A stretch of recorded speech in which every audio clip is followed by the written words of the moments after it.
சரவண பவ.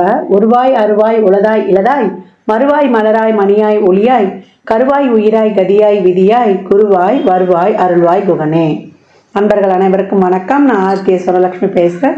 இந்த பதிவு தை மாதம் நடைபெறவிருக்கும் பொதுவான பலன்களை ராசி பலனாக காணவிருக்கிறோம். தை மாதம் என்பது உத்தராயண காலம் ஆரம்பம் அப்படின்னு சொல்லியிருக்கிறோம். ஏன்னா தமிழ் வருடங்களில் 2 காலங்கள் இருக்குது, உத்தராயணம் தட்சிணாயணம்னு.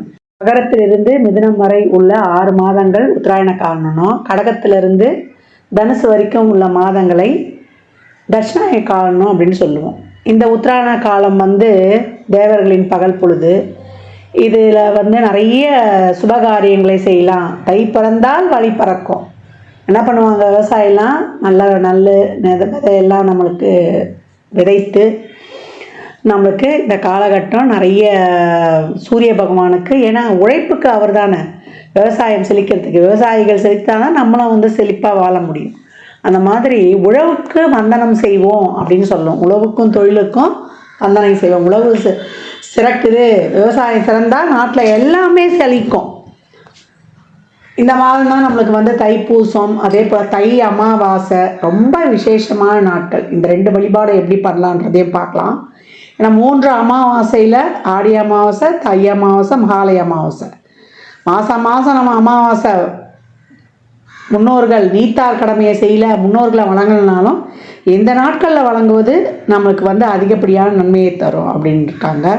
இந்த மாதம் கோள்களின் கோச்சார நிலையை பார்த்துட்டு மற்ற அனைத்து பலன்களையும் மேஷம் முதல் மீனம் வரை எளிமையான பலன்களையும் நம்ம பரிகாரம் சொல்கிறத விட வழிபாடு, இந்த பிரார்த்தனைகளை எப்படி பண்ணலாம் என்பதை அருமையாக காணலாம். இந்த மாதம் காணப்படும் கிரகநிலைகள்னு பார்த்தீங்கன்னா, மேஷத்தில் குரு பகவான் வக்ர நிலையில், கடகத்தில் செவ்வாய் அவரும் வக்ர நிலையில் இருக்கிறாரு. நம்ம கன்னியில் கேது பகவான், தனுசில் புதன் பகவான், மகரத்தில் சூரியன் பகவான், கும்பத்தில் சனி சுக்கிரன், நமக்கு மீனத்தில் ராகு பகவான்.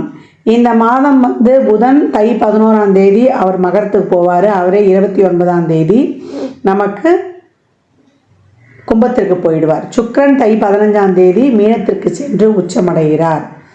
இந்த மாதம் தை 22 குரு வக்ர நிவர்த்தி அடைகிறார். சந்திரன் இந்த மாதம் பார்த்திங்கன்னா நம்மளுக்கு கடகத்தில் உதயமாகிறாரு. இந்த கோள்களின் கோச்சார நிலையால் 12 ராசிகளுக்கும் நடைபெறவிருக்கும் சாதகமான நம்மளுக்கு பலன்களையும், இல்லை எப்படி ஒரு சில ராசிகள் கவனமாக இருக்கணும் இல்லையா, அவங்களாம் எப்படி கவனமாக இருக்கணும் என்பதையும் பதிவுகளில் தெளிவாக காணலாம். அன்பர்கள் அனைவருக்கும் இனிய தை திருநாள், பொங்கல் பண்டிகை திருநாள் நல்வாழ்த்துக்கள். நம்ம இந்த மாதம் 14, 15, 16 3 தினங்களும் பொங்கல் பண்டிகை கொண்டாடுவோம். 13ஆம் தேதி போகி பண்டிகை. போகி பண்டிகை நம்ம தேவையில்லாத பொருட்களை எரிக்கிறது கிடையாது. நம்மக்கிட்ட இருக்கிற எல்லா விதமான எதிர்மறை எண்ணங்களையும் நம்ம இது பண்ணிடணும். எல்லாருக்கிட்டேயும் அன்பு, அதே போல் நன்றி உணர்வோடு இருக்கும்போது நம்ம நல்ல நன்மைகளை நம்ம சந்திச்சுக்கலாம், எப்பேற்பட்ட ஒரு இக்கட்டான சூழல் இருந்தாலும். பொங்கல் பண்டிகை 14/1/2025 செவ்வாய்க்கிழமை அன்று வருது. அன்றைய தினம் பொங்கல் வைக்க சிறப்பான நேரம் என்னம்மா அப்படின்னு கேட்டிங்கன்னா, காலையில் 8லிருந்து 9 மணிக்கு சுக்கிர ஓரையில் வைத்து வழிபடுவது ரொம்ப சிறப்பு. சூரிய பகவானை அன்று குடும்பத்தோடு வழிபடணும். எப்போ சூரியன்னா நம்மளுடைய கூட்டு குடும்பமாக இருக்கிறதுக்கு சூரியன் ரொம்ப முக்கியம். அப்படி கும்பிடும்போது தான் சூரியனுடைய அருள் முழுமையாக கிடைக்கும் அப்படின்னு சொல்லலாம். அன்றைய தினம் நம்ம குலதெய்வ வழிபாடு, முன்னோர்கள்கிட்ட எல்லாம் நிறைய ஆசீர்வாதம் வாங்கிக்கணும். யாருக்கிட்டையுமே அன்றைக்கி ஏதாவது மன வருத்தம் ஏதாவது இருக்குது செய்யுதுன்னா கூட அதையெல்லாம் தூக்கி போட்டுட்டு நீங்கள் போய் ஒரு சாரி இதெல்லாம் கேட்டு நீங்கள் சேர்ந்து நீங்கள் அவங்களோட அவங்களுடைய பிளெஸ்ஸிங்ஸை வாங்கிக்கோங்க. மாட்டுப்பொங்கல் மறுநாள் வரக்கூடிய 15/1/2025 புதன்கிழமை மாட்டுப்பொங்கல். அன்று காமதேனு வழிபாடு பண்ணுவாங்க. பசுமாட்டுக்கு அலங்கரித்து அவங்களுக்கு பொங்கல் வைத்து வழிபடுவாங்க. அன்றைய தினம் பசுக்களுக்கு நம்ம என்ன தீவனம் ஏதாவது வாங்கி கொடுக்க முடியுதா தாராளமாக வாங்கி தரலாம். கோசாலைகளுக்கு இயன்ற உதவிகளை செய்யலாம் அப்படின்னு சொல்லியாச்சு. இதெல்லாம் சிறப்பாக ஃபாலோ பண்ணிக்கோங்க. இந்த பண்டிகை நாட்களில் ஏழை எளியவருக்கு வறியவருக்கு நம்மளால் இயன்ற தான தர்மங்களை தாராளமாக செய்யுங்க. அவ்வளவும் நம்ம கர்மாவை வெகு விரைவாக குறைத்துரும் அப்படின்னு வந்து சொல்லலாம். ஏன்னா மகரத்திலலாம் சூரியன் வரும்போது அது கர்மாஸ்தானம். நம்ம எவ்வளோக்கு எவ்வளோ நம்ம வந்து தான தர்மங்கள்லாம் பண்ணுறோமோ அவ்வளோக்கு அவ்வளோ நம்ம கர்மங்கள் வந்து தீர்ந்துடும் அப்படின்னு வந்து சொல்லலாம். எப்பயே நான் சொல்லியிருப்பேன், அந்த அன்னதானம்லாம் பண்ணும்பொழுது ஒரு எலுமிச்சங்காய் ஊறுகாவோட ஒரு வாட்டர் பாட்டில் தண்ணியோட மேலே ஒரு சில்லறை பணத்தோடு கொடுங்க, ரொம்ப சிறப்பாக இருக்கும். அதுக்கப்புறம் ஒரு விஷயம், இந்த மாட்டு பொங்கல் வருது இல்லையா, நம்மளுக்கு 15/1/2025 அன்றைய தினம் பெண்களாக இருந்தால் சகோதரருடைய நலனுக்கு வந்து நீங்கள் இறைவனிடம் வந்து அந்த பிரார்த்தனை செய்துக்கலாம். சகோதரர் வீட்டுக்கு வரவழைச்சு ஒரு விருந்து கொடுக்கலாம். அதே போல் சகோதரர்களும் இப்போ பெண்களுக்கு, வீட்டில் பிறந்த பெண்களுக்கு பொங்கல் சீர் பரிசாக வாங்குங்க. நீங்கள் எவ்வளோ வந்து நீங்கள் வந்து ஒரு ஒரு ரொம்ப ஒரு எளிய நிலையில் இருந்தால் கூட உங்களால் முடிஞ்ச ஒரு 100 ரூபா கொடுங்க. அதெல்லாம் வந்து பெண்கள் என்னதான் அவங்க புகுந்த வீட்டில் வசதியாக இருந்தாலும் கூட அந்த தாய் வீட்டு சீதனமாக அவங்களுக்கு கிடைக்கிற ஒரு 10 ரூபா கூட ரொம்ப சந்தோஷமாக இருக்கும். எப்பவும் உடன்பிறப்புகளை நம்ம சந்தோஷமாக வச்சுக்கும் போது, உடன்பிறப்புகள் நம்மளுக்காக வந்து இறைவனுடன் அவங்க வந்து பிரார்த்தனை செய்து நம்மளுக்கு வழிபடும் பொழுதும் நம்ம நிறைய பலன்களை பெற்றுக்கொள்ளலாம். ஏன்னா மனைவியும் சரி, அதே போல் நம்மளுக்கு தாய் தகப்பனும் சரி, உடன் பிறந்தவங்களும் சரி, இந்த பிறவியில் வந்து நம்ம இறைவன் கொடுத்தது, அடுத்த பிறவிலாம் எப்படி நமக்கு தெரியாது.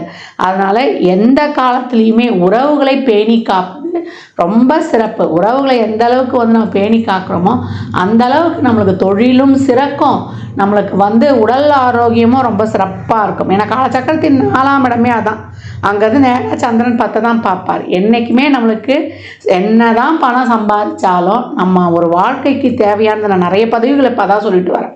ஃபஸ்ட்டு ரிலேஷன்ஷிப்பு, அதுக்கப்புறம் வந்து அந்த ரிலேஷன்ஷிப் நல்லா இருந்தால் உடல் ஆரோக்கியமும் ரிலேஷன்ஷிப்பும் நல்லா இருந்தால் நம்ம நல்லா ஏர்னிங்ஸ் பண்ண போகிறோம். அதனால் பொருளாதாரத்தை மட்டுமே நோக்கி ஓடாமல் முதல்ல ரிலேஷன்ஷிப்புக்கு முக்கியத்துவம் கொடுங்க. இந்த மாதிரி தான் ஒரு நல்ல நாட்கள்லாம் வரும்போது நம்ம என்ன தான் அவங்க மேலே ஒரு கோபம் தத்தலாம் இருந்தோம்னா அதெல்லாம் மறந்துருங்க. உங்கள் மேலே தப்பே இல்லைனா கூட நீங்கள் போய் அவங்ககிட்ட சாரி கேட்டு ஒன்று சேருங்க. நல்லா இந்த பொங்கல் பண்டிகையை அனைவரும் வந்து சிறப்பாக கொண்டாடுவதற்கு என் மனமார்ந்த வாழ்த்துக்களை தெரிவித்துக் கொள்கிறேன். மகர ராசி மகர லக்னத்திற்கான பலன்களை காணவிருக்கிறோம். இந்த தை மாதம் எப்படி சிறப்பான பலன்களை அளிக்கும் அப்படின்னு பார்க்கும்பொழுது ரொம்ப அருமையான மாதம். தை பிறந்தால் வழி பறக்கும் அப்படின்னு நம்ம சொல்கிறோம். அது மகர ராசிக்கு ரொம்ப ஆப்டாக இருக்கும். ஏன்னா 7.5 சனியில் நிறைய கஷ்டப்பட்டோம் அப்படின்றவங்களுக்கெல்லாம் இந்த வருடம் வந்து 25 ரொம்பவே நல்லா இருக்கும்னு சொல்லியிருக்கிறோம். அதற்கு முத்தாய்ப்பாக இந்த தை மாதம் உங்களுக்கு வந்து ரொம்ப சிறப்பான பலன்களை தரும். மிகப்பெரிய பூம் உங்களுடைய வாழ்க்கையில் ஏற்பட போகிறது. ஏன்னா சுக்கிரன் தான் உங்களுக்கு பூரணமான ஒரு யோகத்தை தரக்கூடிய கிரகம். 5-10 குடையவர், பூர்வ புண்ணியாதிபதி, தொழில் ஸ்தான அதிபதி அப்படின்னு வந்து சொல்லலாம். அந்த பூர்வ புண்ணியாதிபதி நீங்க செஞ்ச போன ஜென்மத்துல நிறைய வந்து நன்னெல்லாம் செஞ்சிருக்கிறோம் அப்படின்றவங்களுக்குலாம் அந்த 5ஆம் அதிபதி வந்து ஒரு சிறப்பான நிலையில இருக்கணும். 5ஆம் இடத்துக்கு அந்த கிரகங்கள் வரணும் அப்படின்னா அந்த 5க்குரியவரே உங்களுடைய கர்மாவின் கர்மாஸ்தானமான 3ஆம் இடத்துல வந்து உச்சமாகும் பொழுது எந்த பிரச்சனைகளையும் இப்ப தீர்த்து அதுல இருந்து வெளியே வரப்போகிறீங்க அப்படின்னு வந்து சொல்லலாம். தொழில், கெரியர், இல்லை வந்து உங்களை வந்து அறிமுகப்படுத்திக்கிறது, உங்களுடைய பேர் புகழ் அங்கீகாரம் உலகளாவ பரவுறது, உங்களுடைய தனித்திறமை, புத்தி பலம், அறிவு பலம், சாமர்த்தியம், இதெல்லாம் வந்து தனித்திறமை, இதெல்லாம் வந்து உலகுக்கு வந்து ரொம்ப சிறப்பாக வந்து வெளிக்காட்டும் அப்படின்னு வந்து சொல்லலாம். இந்த காலகட்டம் வந்து இது வரைக்கும் தொழிலில் ஏற்பட்ட பிரச்சனைகள்லாம் அக்கு வேற ஆணி வேற பிரித்து அதில் வந்து ரொம்ப சிறப்பாக வந்து முன்னேற்றம் காணுவீங்க. பொருளாதார பிரச்சனைகள்லாம் நீங்கள் கடன் அடைச்சிடலாம். அதே போல் நோயிலாக இருந்ததுன்னா அதுலேருந்து வெளியே வரக்கூடிய காலங்கள், நல்ல ஒரு புத்திசாலி தந்தை. ஏன்னா புதன் அதுக்கப்புறம் வந்து நம்மளுக்கு ராசியிலேயே வந்து அமர்ந்துடுறாரு இந்த மாதம். அவ்வளோ அருமையாக இருக்குது. கூடவே சூரியனும் இணைந்தா எப்படி இருக்கும், புத ஆதித்ய யோகம் அப்படின்னு வந்து சொல்லிடலாம். பட்ட கஷ்டங்கள் எவ்வளோக்கு அவ்வளோ வந்து நீங்கள் எஃபர்ட் போடுறீங்கன்னா அந்த எஃபர்ட்டுக்கு உண்டான பன்மடங்கு பலனை வந்து நீங்கள் இந்த காலகட்டம் அடைவீங்க அப்படின்னு வந்து சொல்லலாம். உங்களுடைய சொல்வாக்கு செல்வாக்கு பெறுறது, உங்களுடைய தேவைகள் பூர்த்தி ஆவது, உங்களுடைய குடும்ப உறுப்பினர்களுடைய தேவைகளை அறிந்து பூர்த்தி செய்வது, உங்களுடைய சுகஸ்தானத்தை வந்து இந்த காலகட்டம் பெருக்கிக் கொள்வது, வெளியூர் செய்திகள், வேலை வாய்ப்பு இதெல்லாம் ரொம்ப அருமையாக அமைவது, பாஸ்போர்ட் விசா இல்லை வந்து ஒரு PR ஒரு நிரந்தர குடியுரிமை, அதே போல் தொழிலில் ஒரு நிரந்தரத்தன்மை, இதெல்லாம் வந்து ரொம்ப அருமையாகவே ஏற்படும் அப்படின்னு வந்து சொல்லலாம். மகர ராசிக்கு திருமணம் சார்ந்த விஷயங்கள், திருமண விஷயத்தில் இதுக்கு முன்னாடி ஏதாவது பிரச்சனை இருந்தால் அந்த பிரச்சனைகளும் நீங்குவது. ஏன்னா ஆரம்பத்தில் வந்து செவ்வாய் சந்திரன் 7ஆம் இடத்துலேயே இருப்பாங்க.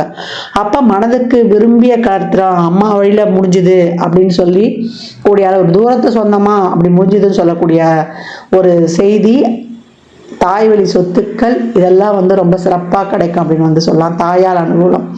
எங்கள் அம்மாவை முன்னிறுத்தி செஞ்சேங்க, பரம்பரன்னு ஒரு அதிர்ஷ்டம் மாதிரி ஆகிப்போச்சு நான் செஞ்சது எல்லாம் அப்படின்னு சொல்லி மகிழக்கூடிய அளவுக்கு ரொம்ப சிறப்பாகவே இருக்கும். ஏன்னா சந்திரன் அவங்களுக்கு 7க்குரியவரும் கூட. எவ்வளோக்கு எவ்வளோ தாய்கிட்ட வந்து நிறைய அவங்க சொல்கிறதே அதான், எங்கள் அம்மா மாதிரி எனக்கு ஒய்ஃப் வேணும் அப்படின்வாங்க. அந்த போல் இந்த தாய் மாதிரி அவங்க ஒய்ஃபை பார்த்துக்கிட்டாங்கன்னா அந்த ஒய்ஃபை வந்து இவங்க வந்து நிறுத்துவாங்க. அவங்களுக்கு ஒரு கோட்டை மாதிரி ஒரு பாதுகாப்பை கொடுத்துருவாங்க இந்த மகரம் மட்டும். அவங்கள புரிஞ்சுக்கிட்டு அவங்க தொழிலுக்கு அவங்களுக்கு ஃபுல் சப்போர்ட்டாக இருந்துட்டாங்கன்னா அவங்களுடைய வாழ்க்கையில் அவங்களுடைய முன்னேற்றத்திற்கு இவங்க எல்லா வழிகாட்டுதெல்லாம் சொல்லிடுவாங்க. இவங்க வழிகாட்டினாங்கன்னா ரொம்ப நல்லா இருக்கும். இவங்களை பேட்டர்ன் மேக்கர்ஸ் நான் ஏற்கனவே சொல்லியிருப்பேன். அந்த மாதிரி வாழ்வின் வடிவமைப்பாளர்கள் மகரம் அப்படின்னு வந்து சொல்லலாம். ரொம்ப அருமையான காலகட்டம் எல்லாற்றுக்குமே. மாணவர்களுக்கு சொல்லவே வேண்டாம். ஸ்டேட் ஃபஸ்ட்டு வரக்கூடியவர்கள் நீங்கள் நான் சொல்லியிருக்கிறேன். நல்லா படிப்பு போடுங்க. வெளியூர் படிப்பு இல்லை வெளியில் போய் எம்எஸ் பண்ணணும் நான் அப்ராடில் போய் அப்படின்னாலும், உங்களுக்கு ஒரு ஹாஸ்டலில் தங்கி படிக்கணும்னாலும் விரும்பிய கல்வி விரும்பிய கல்வி நிறுவனங்களில் கிடைக்கிறது. நீட்டு நாட்டா இதெல்லாம் என்ட்ரன்ஸ் எக்ஸாம்லாம் ரொம்ப சிறப்பாக வந்து நல்ல ஒரு மெரிட்டில் ஒரு ஸ்காலர்ஷிப் கிடச்சி நீங்கள் கல்வியை கற்றுக்கொள்வது, இல்லை ஆராய்ச்சி கல்வியிலிருந்து அனைத்து விதமான மேல் கல்விக்கும் நீங்கள் போகக்கூடிய தொழில்முறை கல்விக்கும் எல்லாமே ரொம்ப சிறப்பாக இருக்கும். ஒரு காம்படிட்டிவ் எக்ஸாமாக இருந்தாலும் அரசு துறை சம்மந்தப்பட்ட தேர்வாக இருந்தாலும் ரொம்ப சிறப்பாக இருக்கும். திடீர்னு யாராவது ஒருத்தர் முகம் தெரியாமல் வருவாங்க, அவங்க வந்து உங்களுக்கு உதவி பண்ணுவாங்க. அது உங்கள் வாழ்க்கையில் வந்து ஒரு பெரிய ஒரு வாழ்க்கையில் பிடிப்பு வந்துருச்சுமா அப்படிங்குவீங்க. வாழ்க்கையில் பிடிப்பே இல்லாமல் இருந்தது, இப்போ எனக்கு வந்து ரொம்ப ஒரு பிடிப்பு வந்துருச்சு அப்படின்னு சொல்லி மகிழக்கூடிய ஒரு சிறப்பான அமைப்பு மகரத்திற்கு வந்திருக்குது அப்படின்னு வந்து சொல்லலாம். சிறப்பாக செயல்பட்டு உங்கள் வாழ்க்கையில் வளத்தையும் நலத்தையும் வெற்றியையும் உங்களுக்குரியதாக்கி கொள்ளுங்கள். இந்த மாதம் நான் சொன்ன மாதிரி தான் அந்த தை அமாவாசை வழிபாடையும் முன்னோர்கள் வழிபாடு அதுதான் நீத்தார் கடமை. அதாவது தர்ப்பணம் கொடுக்குறவங்க தாராளமாக கொடுங்க நீர்நிலையில் சென்று. இல்லை உங்கள் வீட்லேயே வந்து நம்ம எள்ளும் தர்ப்பணமும் பண்ணுவாங்க, அந்த மாதிரி கொடுக்கலாம். இல்லை படையல் போட்டும் வழிபடலாம் அவங்களுக்கு ஏன்ற மாதிரி. அதே போல் தைப்பூசம் முருகனுடைய வழிபாடு செய்வதும் உங்களுக்கு அபரிமிதமான பலன்களை தரும். இதை என்ன எப்படி செய்யலான்னு நான் பதிவின் இறுதியில் கொடுக்குறேன். அந்த 2 வழிபாடுகளையும் பின்பற்றுங்க. நேரம் கிடைக்கும் பொழுது நீங்கள் வந்து சிவ ஆலயங்கள் சென்று வழிபடுவது மகர ராசிக்கு, அதாவது பைரவர் வழிபாடு அஷ்டமி தோறும் அமாவாசை தோறும் பைரவர் வழிபாடு செய்து கொண்டு வரும்போது உங்களுக்கு மிக சிறப்பான பலன்களை கண்கூடாக காணலாம். எப்பெல்லாம் உங்களுக்கு முடியுதோ மாத பிறப்பு இல்லை உங்கள் ஜென்ம நட்சத்திர நாளில் இல்லை திங்கக்கிழமை தோறும் அன்னதானம் யாருக்காவது ஒருத்தருக்கு, இல்லை சனிக்கிழமையில் அன்னதானம் நீங்கள் கொடுக்கும்பொழுது, அன்னதானம் கொடுக்கும்போது நான் சொல்லியிருப்பேன் எலுமிச்சம் ஊர்காய் அதை வைக்கணும். ஏன்னா எலுமிச்சம்பழம் தான் வெற்றிக்கனி. அதை வந்து வைத்து சாப்பாடு ஃபுல் மீல்ஸாக வாங்கி கொடுக்கலாம், இல்லை சித்திரான்னமாகவும் வாங்கி கொடுக்கலாம். புளிசோறு, அதே போல் நம்ம எலுமிச்சை சாதம், தக்காளி சாதம், பிரிஞ்சி கூட ஒரு சிலர் கொடுப்பாங்க. அது மாதிரி கொடுக்கும்போது ஒரு வாட்டர் பாட்டில் தண்ணி 11 ரூபா 21 ரூபா மேலே சில்லறை பணம் வைத்து கொடுங்க. கம்பளி பெட்ஷீட்டு கூட இதெல்லாம் தாராளமாக என்னென்ன முடியுமோ அவங்களுக்கு செருப்பு எது வேண்டுமானாலும் வாங்கி தரலாம் அப்படின்னு வந்து சொல்லியாச்சு. இயலாதவருக்கு உங்களால் இயன்ற வாழ்வின் அடித்தட்டு மக்களுக்கு நீங்கள் செய்யக்கூடிய ஒவ்வொரு உதவியும், அவங்க வாழ்வாதாரம் முன்னேறதற்கு செய்யக்கூடிய ஒவ்வொரு சின்ன சின்ன உதவிகள் கூட உங்கள் வாழ்க்கையில் மிகப்பெரிய மாற்றங்களை உண்டாக்கும் அப்படின்னு வந்து சொல்லலாம். மகர ராசி லக்னக்கார நண்பர்களுக்கு என் மனமார்ந்த வாழ்த்துக்களை தெரிவித்துக் கொள்கிறேன். உங்களுக்கு வந்து செவ்வாய் மாதம் 6ஆம் இடத்துக்கும் போயிடுவார். ஏன்னா வக்கரம் வந்து நம்ம கடகம் மிதுனத்துக்கு இந்த மாதிரி டிரான்சிட்டில் போகிறாங்க. அதனால வயதில் மூத்தவங்களாக இருந்தாலும் இல்லை ஒரு வண்டி வாகனங்களில் போகிறோன்றவங்களாம் இப்போ நடக்கும்போது, அதாவது பயணங்களில் கொஞ்சம் கவனமாக இருங்க. வண்டி வாகனங்களில் செல்லும்போது கவனமாக இருங்க. ஒரு சந்தாஷ்ம தினங்கள்லாம் ஹெல்மெட் இல்லாமல் ஆவணங்கள் இல்லாமல்லாம் வெளியில் செல்லாதீங்க. அதனால் வந்து உங்களுக்கு பாதிப்புகளும் ஏற்படும் என்பதையும் இங்கே வந்து நீங்கள் கவனத்தோடு எடுத்துக்கணும் அப்படின்னு வந்து சொல்லியாச்சு. உடல் ஆரோக்கியம் வந்து மேம்படும். அதை தாண்டி கொஞ்சம் தசாபுதினம் ஒரு சிலருக்கு ஒரு சனிதசையோ ராகுதசையோ கேதசையோ போது புத்தினாலும் ஒரு சில உடல்நிலை குறைபாடுகள்லையும் நமக்கு கை வைக்கக்கூடிய வாய்ப்பு இருக்குது. இருதய சம்மந்தப்பட்ட தொந்தரவு, சளி பிரச்சனை, அதே போல் ஒரு யூரினரி ட்ராக் சம்மந்தப்பட்ட பிரச்சனைகள், அதே நமக்கு பெண்களாக இருந்தால் ஒரு கர்ப்பப்பை சம்பந்தமான, ஆண்களாக இருந்தால் ஒரு பிறப்பு உறுப்புன்னு சொல்லிட்டோம், ஒரு ஹைட்ரோசல் சம்மந்தப்பட்ட பிரச்சனை இதெல்லாம் ஏற்படக்கூடிய வாய்ப்பும் இருக்குது. அதனால் உடல் ஆரோக்கியத்திலும் கொஞ்சம் தசாபுத்தி சிறப்பில்லாதவர்கள் அண்டர்லைன் பண்ணிக்கணும். மற்றபடி நல்லா கிரகநிலைகளும் அமைப்பார்ந்து உங்களுக்கு நல்ல தசாபுதிகளும் செல்லும் பொழுது ஆப்டான மாதம் மகரத்திற்கு மலர்மலர்ச்சியை நோக்கி நான் ஏற்கனவே சொல்லியிருப்பேன். அதை 200% உங்களுக்கு சிறப்பாக பொருந்தும். மாதம் வழிபட வேண்டிய 3 எளிய வழிபாடுகள் என்னன்னு கேட்டிங்கன்னா, தை அமாவாசை, ரத சப்தமி, நம்மளுக்கு தைப்பூசம். இந்த 3 வழிபாடுகளையும் எளிமையாக பின்பற்றி வரக்கூடிய நாட்களில் சிறப்பான பலன்களை பெற்றுடலாம். தை அமாவாசை எப்போ வருதுன்னா, தை 16 29/1/2025 புதன்கிழமை அன்று தை அமாவாசை. அன்றைக்கு நீத்தார் கடமை, பித்ருக்களுக்கான தர்ப்பண காரியம், புண்ணிய நதிகளில் இல்லை நீர்நிலைகளுக்கு அருகில் அந்த தர்ப்பணங்களை தாராளமாக கொடுத்துருங்க. ஒரு சில வீட்டில் எள்ளிருந்து தண்ணீரை இறைப்பாங்க, இல்லை வசதி இருந்ததுன்னா ஐயரை கூப்பிட்டு வச்சு கூட செய்யலாம். அவங்கவுங்க சௌகரியத்தை பொறுத்து. அதை தாண்டி நம்ம என்ன பண்ண போகிறோம்னா, படையிலிட்டு வழிபடுவோம். காலையில் நம்மளுக்கு நீத்தார் கடமைக்கான இந்த படையிலிட்ட வழிபாடெல்லாம் செய்து முடித்த பிறகு குடும்பத்தோடு வழிபடுங்க. தந்தை இல்லாதவர்கள் முக்கியமாக செய்யணும், தாய் இல்லாதவர்களும் தாராளமாக செய்யலாம். அதே போல் மாமனார் இல்லாதவங்களாம் பட்னியாக இருந்துலாம் இருக்காதீங்க. நீங்கள் வயிற்றுக்கு சாப்பிட்டுட்டு அதுக்கப்புறம் அவங்க வேலைகளை பாருங்கள். யார் அந்த அமாவாசை விரதம் கடைப்பிடிக்கிறாங்களோ அவங்க மட்டும்தான் சாப்பிடாமல் இருக்கணும். அதற்கப்புறம் அன்று மாலை குலதெய்வ வழிபாடு ரொம்ப சிறப்பு. குலதெய்வ ஆலயத்துக்கு செல்லுங்க. எவ்வளோக்கு எவ்வளோ வெற்றிக்கனியான எலுமிச்சம்பழத்தை உதிரியாக வாங்கி கொடுக்குறீங்களோ அவ்வளோக்கு எவ்வளோ உங்கள் வருமானமும் சமூகத்தில் பேர் புகழ் அங்கீகாரம் உங்களுக்கான ஒரு நிலையான ஒரு தொழில் எல்லாமே கிடைச்சிரும் அப்படின்னு சொல்லலாம். அதை தாண்டி நம்மளுக்கு ரத சப்தமி தை 22/4/2025 என்று வருது. அது சூரியனுக்கே உரிய ஒரு சிறப்பான நாள். அன்றைய தினம் நம்ம நவகிரகத்தில் இருந்த சூரியனை சிகப்பு மலர் கொண்டு அர்ச்சனை செய்வது, சிகப்பு வஸ்திரம் சாத்துவது, கோதுமையிலான பண்டங்களை கொடுப்பது, இதெல்லாம் ரொம்ப சிறப்பாக இருக்கும். அன்றைய தினம் சூரியனுக்கு நீர் வார்த்தல். ஏன்னா நம்ம சூரிய பகவானை அன்று மனதார பிரார்த்தனை செய்யும்பொழுது ஆத்மகாரகன் ஆன்மகாரகன் அவரை வழிபடும்போது நம்ம எழுந்து நிற்கணும், தெம்பாக இருக்கணும். உடலில் இருக்கக்கூடிய முழு இயக்கத்துக்கும் அவர் தான் சொந்தக்காரர், எலும்புக்கும் சொந்தக்காரர் அப்படின்னு சொன்னால் ஆள் மனதுக்கும் நம்ம அனைத்து விதத்திலையும் சிறப்பாக இருக்கிறதுக்கும் காலச்சக்கரத்தின் 5ஆம் இடம் பூர்வ புண்ணியஸ்தானம் சிறப்பாக இருக்கணும் அப்படின்னும் போது குடும்பத்தோடு வழிபடுங்க. சூரிய பகவானை எப்பயும் தினந்தோறும் வழிபடும்பொழுது அவர் எங்களுக்கு 8க்குரியவர், 6க்குரியவர், 12க்குரியவர் அதையெல்லாம் பார்க்காதீங்க. தாராளமாக வழிபடுங்க அன்றைய ரத சப்தமி நாளில் அப்படின்னு சொல்லியாச்சு. அதற்கப்புறம் நம்மளுக்கு தை 29/11/2025 செவ்வாய்க்கிழமை அன்னைக்கு நம்மளுக்கு தைப்பூசம் வருது. அன்றைய தினம் முருகனுடைய வழிபாடு ரொம்ப சிறப்பாக செய்யணும். முருகனை வழிபட நம்மளுக்கு சிறப்பான தொழில் முன்னேற்றத்திலிருந்து நம்ம வாழ்க்கையில் எல்லா விதமான தொழில், திருமணம், வேலைவாய்ப்பு, ஒரு வண்டி வாகன யோக வசதி அனைத்தையும் பெற்றுக்கொள்ளலாம். இந்த தைப்பூசம் காலச்சக்கரத்தின் 4ஆம் இடத்துக்கு அந்த நட்சத்திரம். அப்போ எப்படி நம்ம சிறப்பாக நம்ம வாழ்நாளில் வாழணும், நம்மளுடைய மனம் நம்ம சந்தோஷமாக இருக்கிறோமா, வண்டி வாகனம் சொத்து சுகம் எதுவாக இருந்தாலும் நம்ம மனதளவில் சந்தோஷமாக இருக்கிறோமான்ற இடத்தையும் குறிக்கக்கூடியது தான். அன்றைய தினம் முருகனை வழிபடுவது, ஆலயங்களுக்கு அபிஷேகத்திற்கு வாங்கி கொடுப்பது, பன்னீர், அதே போல் சந்தனம், விபூதி இதெல்லாம் வாங்கி கொடுங்க. நம்மளுக்கு பன்னீர்லாம் வாங்கி கொடுக்கும்பொழுது, பன்னீர் இளநீர்லாம் வாங்கி கொடுக்கும்போது நம்ம கோபம், நம்மளுடைய இதெல்லாம் அந்த ஆங்காரம்லாம் கொஞ்சம் குறைஞ்சிரும். நமக்கு அப்படியே ஒரு சாந்தமாகிடுவோம் நம்ம. அதே போல் பன்னீர் ரோஜா மாலை வாங்கி போடும்போது சுக்கரன் சிறப்பாக ஆக்டிவேட் ஆகி திருமண தடையை நீக்கி கொடுப்பார். செல்வ செழிப்பாக இருக்கணுமா அப்படின்றவங்கெல்லாம் சந்தனத்தை அபிஷேகத்துக்கு வாங்கி கொடுங்க. ரொம்ப முடியலம்மா உடம்பு நீண்ட நாளாக ஒரு பிணியில் கஷ்டப்படுறேன் அப்படின்னா, நோயினா 2 நாளில் போகிறது, பிணினா நீண்ட நாளாக ஒரு தொந்தரவு, ஒரு உடல் உபாதையால் கஷ்டப்படுறது, அவங்களாம் விபூதி அபிஷேகத்துக்கு வாங்கி கொடுத்து அந்த விபூதியை உடம்பு ஃபுல்லாக தடவிட்டு வரும்போது, இல்லை அதை ஒரு சிட்டிகை போட்டு நம்ம தண்ணியில் குடிக்கும்போது நம்மளுக்கு ரொம்ப உடல் ஆரோக்கியமாக ரொம்ப சிறப்பாக ஆகும். அதனால் இந்த எளிமையான வழிபாடுகளை பின்பற்றி உங்கள் வாழ்வை வளமாக்கி கொள்ளுங்கள்.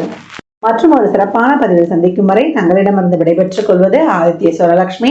மிக்க நன்றிகள். வாழ்க வளமுடன். நற்பவி நற்செழி இறையருளால் அனைத்தும் நிறைவாகட்டும். ஜாதகம் பார்க்க விரும்பும் அன்பர்கள் இந்த எண்ணிற்கு ஒரு மெசேஜ் செய்யுங்க. தங்களுக்கான விவரங்கள் அளிக்கப்படும். அப்பாயின்மெண்ட் பெற்றுக்கொள்ளலாம். ஜாதகம் சிறந்த முறையில் கணித்து பார்த்து தரப்படும். வாஸ்து பார்த்து தரப்படும். வாஸ்துப்படி வீடு கட்ட பிளான்கள் போட்டு தரப்படும். சுபமுகூர்த்த நாட்கள் குறித்து தரப்படும். அவரவர் சேவைக்குண்டான கட்டணத்தை செலுத்தி சிறப்பான சேவைகளை பெற்று வாழ்வை வளமாக்கிக் கொள்ளலாம்.